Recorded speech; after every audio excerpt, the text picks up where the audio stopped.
today's show, the lady was found deceased in a freezer at Arby's on May 11th in New Iberia, Louisiana, at an Arby's. The police received a phone call to 911 around 6:20 p.m. that there was a woman who was deceased in the walk-in freezer. And when I first saw this story, of course, my first thoughts were, did she work there? Was she somebody that was killed there? So many questions. And while it turned out not to be the nefarious, killing and stashing in a walk-in freezer that I thought the case was, it is perhaps even more tragic because this is a death that could have been prevented. This is a death that I lay firmly on the doorstep of the franchise, the parent company, etc., because due to their indifference, this woman lost her life. Now, the woman in question is Nuyet Lee, and she was 63 years old from Houston, Texas. She's a widow. She's a mother and a grandmother, and she had been working for Arby's there in Texas, and she got transferred temporarily through corporate to come be the manager at this particular Arby's. For first, it was supposed to be for 4 weeks, and then they gave her an extension to make it be a total of 6 weeks that she was going to be working at this New Iberia, Louisiana Arby's.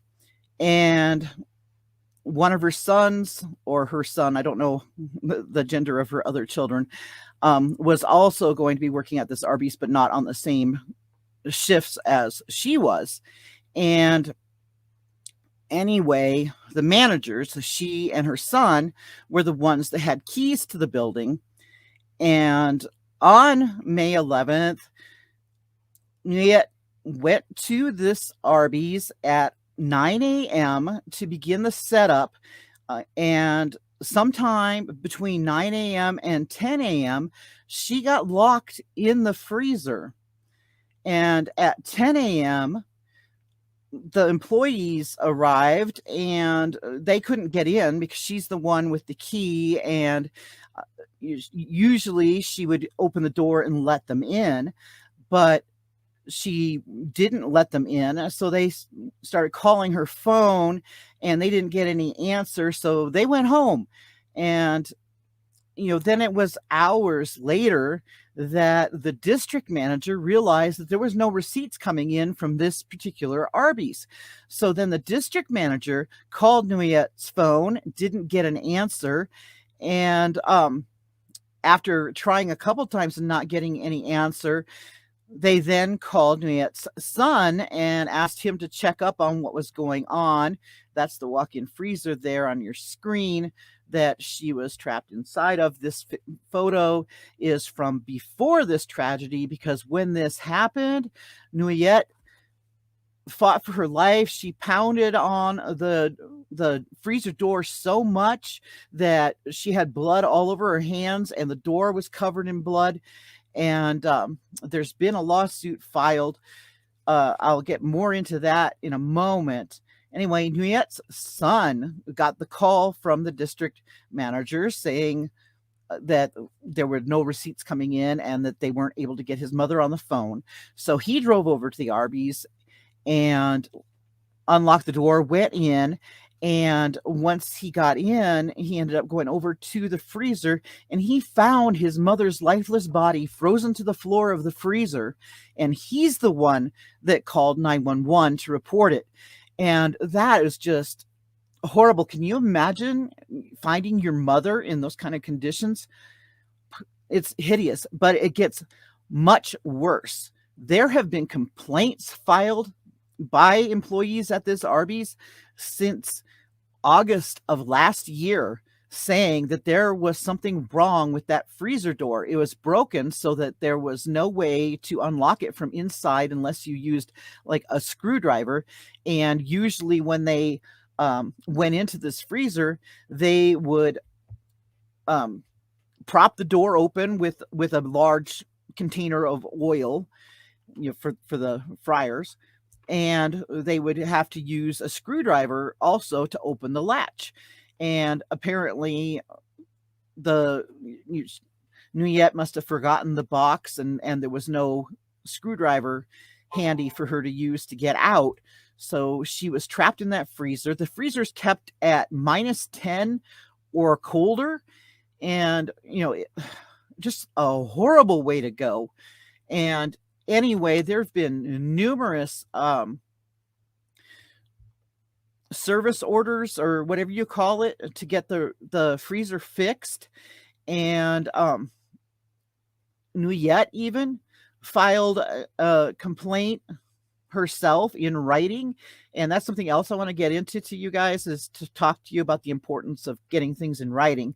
But first, we'll talk more about the case before we go into just in general documenting things. Anyway, Nuyette had fallen over on her face and was in a fetal position, face down, frozen to the floor when her son found her. He called 911, and then the law enforcement arrived there, and they did their investigation. And when the autopsy was done, she had died of hypothermia, having been stuck in this -10 or lower freezer with no way to get out, and of course not dressed to be in those conditions. Anyway, Nuyette's family has filed a lawsuit, but they're only asking $1 million from this huge corporation. And I think that that's not enough. I think that Nuyette was worth way more than that. I mean, she's the mother, she's the grandmother.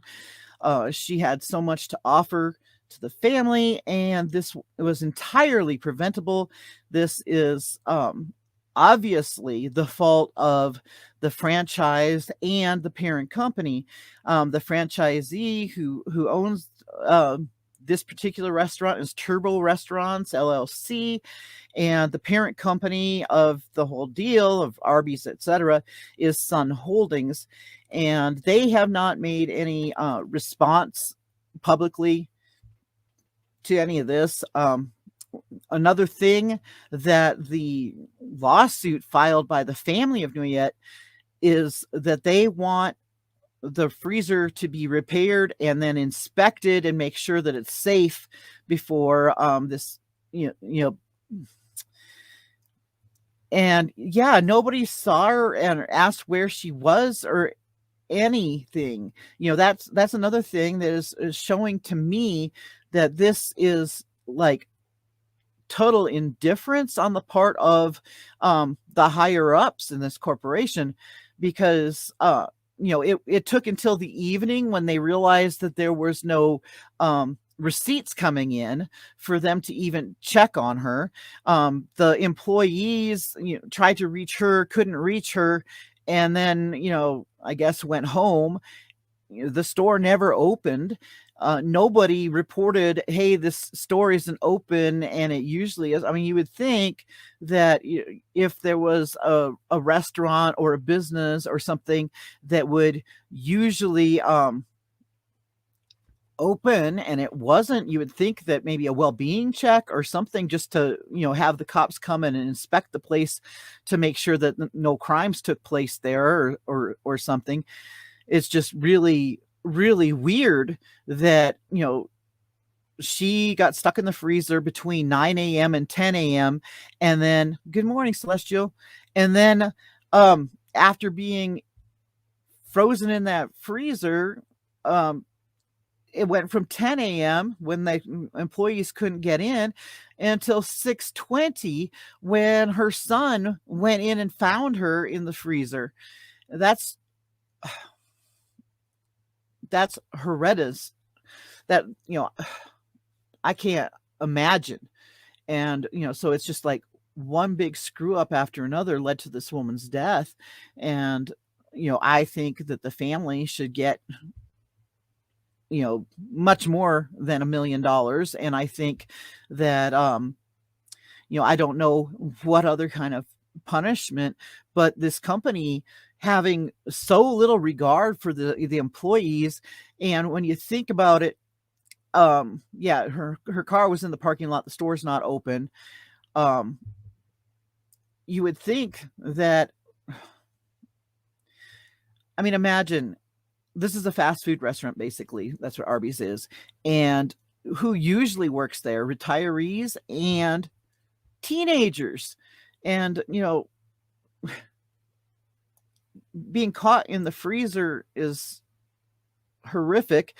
And you would think that there would be like different safety considerations, even with a functioning freezer, with the door working properly. You would think that there should be at least two people on duty when one goes into the freezer, just to make sure that nothing happens. I mean, because what if somebody faints or hits their head or whatever? And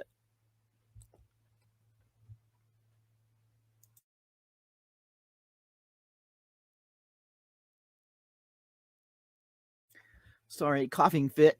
um I feel like these freezers should have some kind of light on the outside that lets you know that somebody's inside the freezer. Maybe a buzzer or something for, panic button or something if somehow you do get trapped in there. Um, there's just so many questions in my mind of, you know, and Nadia says, "I thought I had seen a red button next to the door." And yeah, and poor Yet with her being the only one at the store, no matter how much she pounded and screamed or, hit a red button or anything like that, there was nobody to answer her calls for help. And there was no way she was going to get out of there.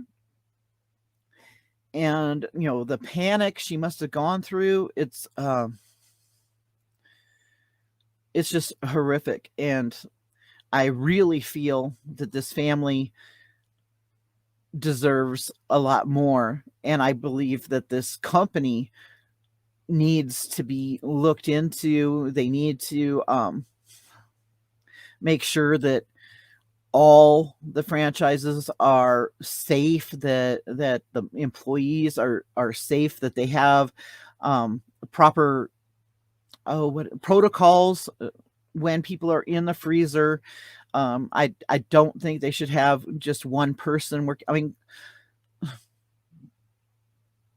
you know,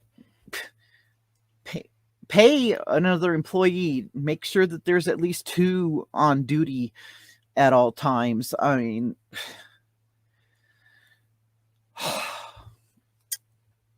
anyway, I'll be interested to see what all you guys think about that.